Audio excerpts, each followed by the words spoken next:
Welcome to Kroolo.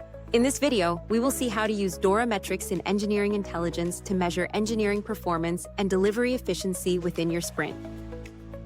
This is our sprints dashboard. First of all, click on Engineering Intelligence. Then click on DORA Metrics. At the top, you'll find a quick overview of the most important DORA metrics for the selected time period, helping you assess engineering performance at a glance. First, we have mean time to restore. Next is average cycle time. Here we can see pull request merge rate and active contributors. Below this, you'll see two graphs. The first graph shows commit activity trends. Here you'll see daily commit activity over time. You can hover over the graph to see data for a particular date. Next, we have deployment success versus failure trend.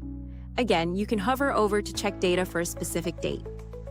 At the bottom, you'll see a detailed breakdown of the metrics selected at the top. Right now, MTTR is selected. If we scroll to the top, when you click on View Details for a particular card, you'll be redirected to the Insights section at the bottom.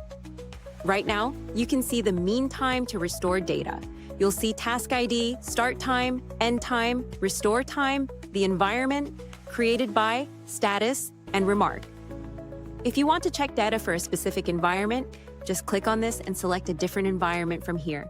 For example, if we want to check data for production, we will simply select production, and now you'll see data for the production environment. You can also use these arrows to go to the next or previous pages. If you want to check data for a different time period, just click on this at the top, and then from here, you can select 14 or 7 days. That's how you can use DORA Metrics in Engineering Intelligence to measure engineering performance and delivery efficiency within your sprint.